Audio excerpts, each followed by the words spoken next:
உலகெங்கிலும் வாழும் அனைத்து ஜோதிட நண்பர்களுக்கும் இனிய வணக்கம். எல்லாம் எப்படி இருக்கீங்க? நன்றாக இருக்க வேண்டும். ரொம்ப நாளாச்சு உங்களையெல்லாம் சந்திச்சு சில பல வேலையின் காரணமாக நம்ம வீடியோவில் சந்திக்க முடியல. மேற்கொண்டு நம்ம ரெகுலராக நம்மளுடைய காணொளிகளை நீங்கள் பார்க்கலாம். இன்றைய தலைப்பு 7ஆம் இடத்து சனி. நம்முடைய நவகிரகங்களிலே முக்கியமான கோளான சனி பகவான், தொழில்காரகன், கர்மகாரகன் என்றெல்லாம் சொல்லப்படக்கூடிய அந்த சனி பகவானானவர், அவர் 7ஆம் இடத்துல அமர்ந்திருந்தால் என்ன மாதிரியான பலன்கள் அந்த ஜாதகருக்கு கிடைக்கப்பெறுகிறது அப்படிங்கிறத பற்றி ஒரு சின்ன காணொலியாக பார்க்கலாம். இப்போ நம்ம ரீசெண்டாக ஒரு நண்பருக்கான ஜாதகத்தை நம்ம அலசி ஆராயும் பொழுது, ரிஷப லக்கண நண்பர், துலாம் ராசி, ரிஷப லக்கணம் துலாம் ராசியில் பிறந்திருக்கக்கூடிய அந்த நபருக்கு தன்னுடைய 7ஆம் வீட்டிலே சனி பகவானானவர் அமர்ந்து சுவாதி நட்சத்திரத்தில் பிறந்தவங்காட்டி இப்போ அவருக்கு வயசு ஒரு 38 to 45 வயசுக்குள்ளே இருக்கிறாரு. அவருக்கு சனி திசை நடந்துகிட்டு இன்னும் 10 வருடங்கள் சனி திசையானது இன்னும் பேலன்ஸ் இருக்குது. இப்போ அவர் இதுக்கு நடுவில் கொஞ்சம் கொஞ்சமாக அவர் ஒரு நல்ல ஒரு தொழில் பண்ணிகிட்ருக்கார். நல்ல ஒரு பெரிய தொழில் நிறுவனம் நடத்தி கொண்டிருக்கிறார். பார்ட்னர்ஷிப்பில் நிறைய தொழில் நடக்குது.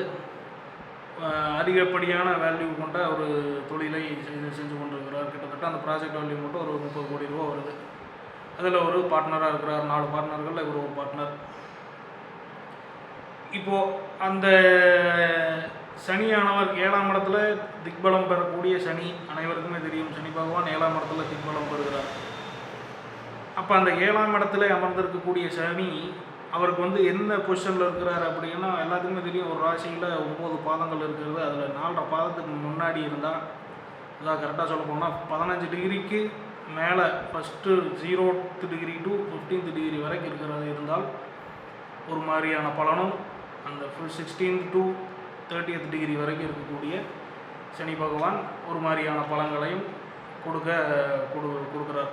எல்லா கிரகமே அப்படி தான். அவங்க என்ன டிகிரியில் இருக்கிறாங்களோ அதுக்கு தகுந்த மாதிரியான பலன்கள் நடக்கிறது. இவருக்கு ஒரு 26வது டிகிரியில் அப்படிங்கிற உங்களுக்கு தொழில், பொருள், தொழில்ங்கிறதோட உயிரணி, பொருளணி அப்படிங்கிற மாதிரி நம்ம பார்க்கும்பொழுது முதல் 15 டிகிரி உயிரணியில் வந்துடுது, 2வது 15 டிகிரிகள் பொருளணியில் வருது. அப்போ நிறைய அந்த ஃபஸ்ட்டு 15 டிகிரியில் இருந்தால் என்ன பிரச்சனை அப்படின்னு சொல்லி பார்க்குறோம். அப்படின்னா இளைஞர்களுக்கு யாராருக்கெல்லாம் 7ஆம் இடத்துல சனி திக்பலமாக இருக்கிறாரோ, முதல் 15 டிகிரியில் இருக்கிறவங்களுக்கு அவங்களுக்கு திருமணம் நடைபெறுவதே ஒரு பெரிய விஷயமா இருக்குது. ஏன் அப்படின்னா, அந்த 7ஆம் இடம்ங்கிறது தான் கலத்தர ஸ்தானம், கூட்டாளிகள் ஸ்தானம். நீங்கள் உங்களுடைய நண்பர்கள், உங்களை தவிர, உங்களுடைய சகோதரர்களை தவிர, பெற்றோர்களை தவிர நீங்கள் வாழ்க்கையில் சந்திக்கக்கூடிய அனைத்து மனிதர்களையுமே 7ஆம் இடம்தான் குறிக்கிறது. அனைத்து மனிதர்களையும் குறிக்கக்கூடிய ஸ்தானம் என்றால் அது 7ஆம் இடம்.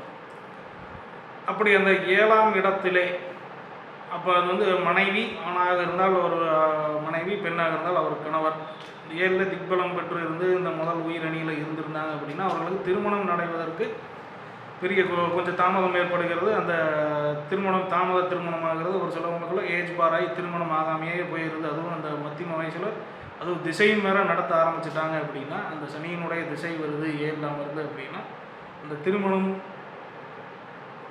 கூட்டாளிகள் சம்பந்தமான பிரச்சனைகள் உருவாவதற்கான காரணங்கள் அதிகமாக இருக்கிறது. இப்போது இவருக்கு இந்த ஜாதகருக்கு இவர் பார்த்திங்கன்னா, இவருக்கு திருமணமெல்லாம் நல்லா முடிஞ்சிருது. இப்போ நம்ம உதாரணமாக பார்த்த திருமணமாகி குழந்தைகள்லாம் வாரிசுகளாக இருக்காங்க. நல்ல ஒரு தொழில் இது நாள் வரையிலும் நல்லா ஓடிக்கொண்டிருக்கு. ரொம்ப வருஷமாக அவங்க தொழில் பண்ணிகிட்டு இருக்கிறாங்க. கடந்த 10 வருஷத்துக்கு மேலே பண்ணிகிட்டு இருக்கிறாங்க. இப்போது இவர் அந்த ஒரு சாந்தமான நபர். இவருடைய ஜாதக அமைப்பு பார்த்தாலே இவர் ஒரு உக்கரமான நபர் கிடையாது, சாந்தமான ஒரு மனிதர் தான் இவர். இவருக்கு என்ன ஆகுதுன்னா, அந்த தொழில், அந்த சனி பகவானானவர் திசை நடத்த ஆரம்பித்து சனி திசை கேது புத்தியில் பிரச்சனைகள் ஸ்டார்ட் ஆக ஆரம்பிச்சிருது. ஸோ அப்போ யாருக்கெல்லாம் இந்த காணொளி 7ஆம் இடத்துல சனி உங்களுக்கு அது நாம் 15 டிகிரிக்கு மேலே நம்ம சொல்கிறோம் இல்லாமல், யாருக்கெல்லாம் 7ஆம் இடத்துல சனி இருந்து அந்த சனியினுடைய திசையும் தசாபுத்தியும் இப்பொழுது நடக்கிறதோ அவர்களெல்லாம் அதை நல்லா கேர்ஃபுல்லாக இருந்துக்கணும். இப்போவே இந்த காணொலியை பார்க்கக்கூடிய நபர்கள் உங்களுக்கு யாருக்காச்சும் 7ஆம் இடத்துல சனி பகவான் இருக்காரா, சனி திசை நடக்கிறவங்க உங்களை யாருக்காச்சும் 7ஆம் இடத்துலேருந்து நடத்துகிறாரா அப்படிங்கிறது உங்களோட ஜாதகத்தை எடுத்து நீங்கள் செக் பண்ணி பார்த்துக்கணும். இன்றைக்கி நிறைய ஆப் வந்துருச்சு. உங்களோட டேட் ஆஃப் பர்த் டைம் போட்டிங்கன்னா அதுவே உங்களோட ஜாதக கட்டம் என்னங்கிறது அனைத்து மக்களுமே எளிதாக பார்த்துக்கொள்ளக்கூடிய ஒரு வசதி வாய்ப்புகள் இன்றைய காலகட்டத்தில் இருக்குது. ஸோ முதலாக நீங்களெல்லாம் உங்களுடைய ஜாதகத்தை எடுத்து பார்த்துக்குங்க. 7ஆம் இடத்துல இருக்கிறார், சனி திசையும் நடக்கிறது அப்படின்னா அந்த 7ஆம் இட ரீதியாக பிரச்சனைகளை மற்ற ஸ்தானத்தில் இருக்கிறத விட இந்த 7ஆம் இட ரீதியான பிரச்சனைகளை அதிகப்படியாக கொடுப்பார். ஏன் அப்படின்னா சனி பகவான் தான் 7ஆம் இடத்துல திக்பலம் அடைகிறார்.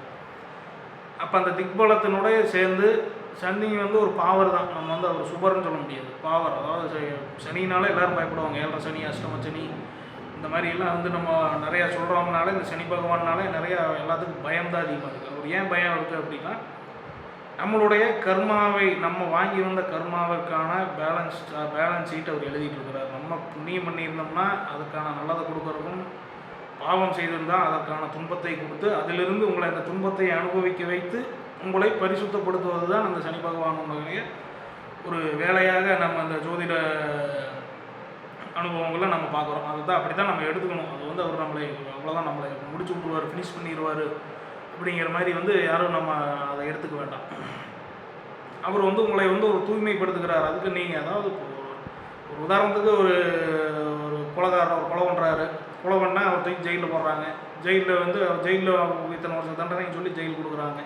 அந்த தப்பை உணர்வதற்கு தான் அந்த ஜெயில் தண்டனை. நம்ம பண்ணது தப்பு அப்படின்னு அனுதினம் அங்கே இருக்கக்கூடிய கஷ்டத்தை அனுபவித்து இது நாள் வரைக்கும் அவர் வெளியே அனுபவிச்சுட்டு இருந்த சூழ்நிலை எல்லாம் திறந்து அந்த கஷ்ட நிலைக்குள்ளே போய் அந்த ஒரு செல்லுக்குள்ளே அடைபட்டு இருந்து தன்னுடைய வாழ்க்கையை ஐயோ நம்ம இப்படி தப்பு பண்ணிக்கிட்டோமேங்கிறத உணர வைப்பதற்கு தான் அந்த ஜெயில் தண்டனை நம்ம அரசு நம்ம கொடுக்குறாங்க. அந்த ஜெயில் தண்டனைங்கிறதே அதுதான்.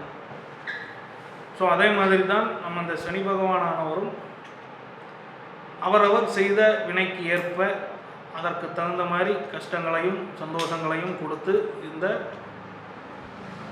உலகத்தில் பிறந்து வந்திருக்கக்கூடிய அனைத்து மானிடர்களையும் ஒரு வகைப்படுத்துகிற, ஒரு நெறிப்படுத்துகிறார். இப்போது கடங்காலங்களில் துன்பங்களை அனுபவித்து நல்ல ஒரு புண்ணியங்களை செய்த நபர்களுக்கு இப்போ வந்து நல்ல சந்தோஷமான வாழ்க்கையை அள்ளி கொடுப்பவராகவும் சனி பகவான் தான் இருப்பார். ஸோ அதனால் நம்ம என்ன இந்த பக்கம் என்ன செஞ்சோம் அதுக்கான ரிசல்ட்டை இந்த பிறவியில் சனி பகவான் நமக்கு கொடுப்பார். நம்ம அனுபவிக்கக்கூடிய கஷ்டங்கள் சந்தோஷங்கள் இரண்டுக்குமே சனி பகவானுடைய காரண காரியங்கள் இருக்கின்றது. நம்மளுடைய கர்மாக்கள் அதன்படி தான் வேலை செய்கிறது. ஸோ அப்போ அவர் என்ன இப்போ பிரச்சனை பண்ணார் அப்படிங்கிறதெல்லாம் நம்ம உள்ள இதுக்கு போகாமல் அப்போ அந்த 7ஆம் இடத்துல அமர்ந்திருக்கக்கூடிய திக்பலம் பெற்றிருக்கக்கூடிய சனி பகவான் ஆனவர் திசை நடத்துகிறார். பொருளணியிலிருந்து, அதாவது அந்த 2வது 15 டிகிரியில் அமர்ந்து திசை நடத்துகிறார் அப்படின்னாலே அப்போ பிரச்சனைகள் வந்து கடந்த ஒரு சில மாதங்களாகவே அவங்களோட இந்த பார்ட்னர்ஷிப்புக்குள்ள அந்த பிரச்சனைகள் உருவாக ஆரம்பித்து விடுகிறது. அப்போ அது இவர் சாந்தமான மனிதர் தான், இருந்தாலும் அது பிரச்சனை இவருக்கு தான் திக்பலமாக அமர்ந்து திசை நடக்குது. அப்போ இவர் என்ன ஆட்டோமேட்டிக்காக இவரே அதுக்கு வெளியே வரலாங்கிற மாதிரி ஒரு மனநிலையை கொடுத்துட்றாரு. இல்லைன்னா இந்த கம்பெனியை நான் டேக் ஓவர் பண்ணிக்கிறேன், நீங்கள் எல்லாம் வெளியே போயிருங்க அப்படிங்கிற மாதிரி ஒரு மனநிலையை இவருக்கு உருவாக்குகிறது. அப்போ இந்த இடத்துல நல்லா அமைதியாக போய்கிட்டு இருந்த ஒரு தொழிலில் ஒரு குடைச்சல் ஏற்படுறது உண்மை தான். இதனால் மன உளைச்சலுக்கு ஆளாகிறாங்க அந்த 4 பார்ட்னர்ஸ் ஆகட்டும், அவங்களுடைய குடும்பங்களாகட்டும், நம்மகிட்ட ஜாதகம் பார்த்து இந்த நபராகட்டும். இவரும் என்னதான் இருந்தாலும் இந்த கடந்த வருடங்கள்லேருந்து இப்போ வரைக்கும் அவருக்கு ஒரு இந்த மன உளைச்சல் அவர் குடும்ப ரீதியாக ஏற்படுவது அது நிச்சயம்தான். அப்போ இதுக்கு என்ன சார் பண்ணலாம், என்ன பண்ணுறது அப்படின்னா, ப்ளஸ் அதுபோக அவருக்கு இல்லாமல் இப்பொழுது தன்னுடைய லக்னாதிபதியும் ராசி அதிபதியுமான சுக்கிரனுடைய புத்தி நடக்கின்றது. அது சுக்கிரன் 8ஆம் இடத்துல அமர்ந்திருக்கிறார். நீங்கள் லக்கணப்படி பார்த்தா 8ஆம் இடத்துல சுக்கிரன் அமர்ந்து புத்தி நடத்துகிறார். ராசி அடிப்படையில் பார்த்தோம்னாலும் 3ஆம் இடத்துல அமர்ந்திருக்கிறார். இரண்டுமே சிறப்பில்லாத ஒரு அமைப்பில் லக்னாதிபதியும் ராசி அதிபதியும் அமைந்திருக்கிறார்கள் என்பது அவருக்கு ஒரு பொருட்டு. அதாவது என்னென்னா இப்போ அவர் இப்போ நியூட்ரலாக அவர் இப்போ ஒன்றுமே, அதாவது சுக்கிரனுடைய புத்தி அவருக்கு நியூட்ரலாக ஒன்றுமே கொடுக்கல. பிள்ளைங்கன்னா அவர் ஒரு 8ஆம் இடம், என்ன சுக்கிரனுக்கு மறைவு எங்கேயும் கிடையாது அப்படின்னு சொன்னோம்னாலும், இருந்தாலும் 8ஆம் இடம்ங்கிறது ஒரு மறைவு ஸ்தானமாக இருக்கிறதுனால நல்லா அதுவும் சுக்கிரனோட வீட்டில் தான் அமர்ந்திருக்காரு. அந்த வீடு கொடுத்தவரும் குருவும் நல்ல நிலையில் தான் ஆட்சியில் தான் இருக்கார். இருந்தாலும் அவர் மறைந்து தான் இருக்கிறார். அவருடைய வெளிச்சம் இந்த புத்தியில் அவருக்கு கிடைக்கவில்லை. அப்போ என்னென்னா சனி பிளெயினான சனி அவருக்கு நடக்குது. அடுத்து வரக்கூடிய 1.5 வருட காலங்களுக்கு அந்த சுக்கிரனுடைய புத்தி அவருக்கு இருக்கிறது. அப்போ அந்த புத்தியானது அவர் வந்து நல்ல வெளிச்சத்திலிருந்து அவருடைய ஆற்றலை கொடுக்காம அவர் வந்து மறைந்திருக்கிறார். ஒரு அமைதியான நிலையில் இருக்கிறதுனால சனி பகவானானவர் தன்னுடைய தாக்கத்தை முழுமையாக கொடுக்குறார். இதனால அந்த பிரச்சனை வந்து என்னதான் அவங்க சமரசம் பேசி பார்த்தாலும் முடியாது அப்படிங்கிற கண்டிஷனில் இருக்குது. இதுவே அந்த லக்னாதிபதி நல்ல நிலையிலிருந்து திசை நல்ல நல்ல நிலையிலிருந்து புத்தி நடத்துகிறார் அப்படின்னா அது வந்து வேறு மாதிரி ஏதோ ஒரு இப்போ ஏற்பட்ட பிரச்சனைகளை காப்பாற்றி தீர்வு காணுவதற்கான ஒரு வழிமுறைகளும் உருவாகும். அப்போ வந்து அது மறைந்து இருக்கிறது அப்படிங்கிற அடிப்படையில் பிள்ளைங்கன்னா சனி பகவானோட வேலை மட்டும் இங்கே நடந்து கொண்டு இருக்கிறது, அந்த பிரச்சனைகள் உருவாகிறது. ஸோ இந்த காணொலியின் மூலியமாக நீங்கள் இப்போவே இந்த காணொலி பார்க்கக்கூடிய நண்பர்கள் அனைவருமே உங்களுடைய மகன்கள் மகள்களுக்கு உங்களுடைய நண்பர்களுக்கு உங்களுக்கு யார் ரொம்ப முக்கியமாக நீங்கள் இருக்கணும்னு நினைக்கிறோம் அவங்களுடைய ஜாதகங்களில் 7ஆம் இடத்துல சனி இருக்கா அப்படிங்கிறத நீங்கள் ஒன்ஸ் 2 டைம் நீங்கள் நல்லா செக் பண்ணிக்கிறது நல்லது.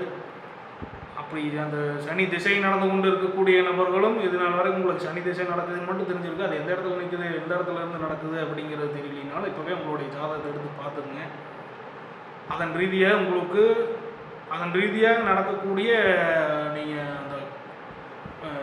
அந்த அந்த ட்ராமாவை நீங்கள் வந்து கொஞ்சம் நீங்கள் கட்டுப்படுத்தலாம். ஏன்னா இது வந்து நடத்தத்தான் விதியை வந்து மதியால் தான் வெல்ல முடியும். விதியை மாற்ற முடியாதுன்னு சொல்லுவாங்க, ஆனால் விதியை மதியால் வெல்லலாம்னு சொல்கிறாங்க. விதிங்கிறது நம்ம ஜாதக கட்டம், மதிங்கிறது இப்போ நம்ம இந்த காணொலி மூலிமா தெரிஞ்சுக்கிறோம்.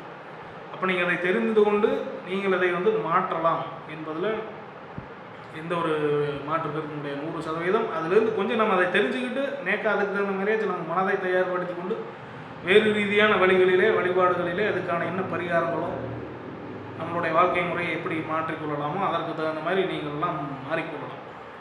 மேற்கொண்டு உங்களுடைய சொந்த ஜாதகத்தில் சந்தேகம் இருக்கிறவங்க ஸ்க்ரீனில் போகிற நம்ம நம்பருக்கு வாட்ஸ்அப்பில் ஒரு அப்பாயின்மெண்ட் ஃபிக்ஸ் பண்ணிவிட்டு உங்களுக்கான சொந்த ஜாதகத்தினுடைய சந்தேகங்களை தெரிஞ்சுக்கங்க. இப்போவே இந்த காணொலியை பார்க்கக்கூடிய நபர்கள் உங்களுக்கு சனி பகவான் எந்த இடத்துல இருக்கிறார் அப்படிங்கிறத தெரிஞ்சுக்கங்க. சார் எனக்கு 7 இல்லை சார் வேறு இடத்துல இருக்கிறார் அப்படின்னா எனக்கு என்ன சார் நடக்குது, எனக்கு திசை நடக்குது அப்படின்னா உங்களுடைய சொந்த ஜாதகத்தை நம்மளுடைய ஜோதிட நிலையத்துக்கு நீங்கள் அனுப்புங்க, ஒரு அப்பாயின்மெண்ட் ஃபிக்ஸ் பண்ணுங்கள். உங்களுக்கான சந்தேகங்கள் அனைத்தும் தீர்த்து வைக்கப்படும். அதன் ரீதியாக உங்களுக்கு நடக்கக்கூடிய பலாபலங்களை நல்லது கெட்டது என்னங்கிறத நம்ம அலசி ஆராய்ந்து அதன் ரீதியாக நாளை உங்களுடைய வாழ்க்கையை நீங்கள் தகவமைத்துக் கொள்ளலாம் என்பதை நம்முடைய இந்த ஸ்ரீ ராயபுரம் ஜோதிட நிலையத்தின் மூலியமாக உங்களிடம்லாம் கேட்டுக்கொள்கிறோம். இன்னும் பல வேறு காணொலிகளில் சந்திப்போம். முதல்ல சொன்ன மாதிரி தான் சந்தேகம் உங்களுடைய சொந்த ஜாதகத்தில் சந்தேகம் இருக்கவங்க அப்பாயின்மெண்ட் ஃபிக்ஸ் பண்ணிக்கங்க. மேற்கொண்டு நம்ம இந்த காணொலியை அதிகப்படியான மக்களுக்கு தெரிவியுங்கள். நம்ம உங்களால் உங்களுடைய நண்பர்கள் அனைவருமே உறவினர்கள் எல்லோரும் பயனடையட்டும். நன்றி, வணக்கம், வாழ்க வளமுடன்.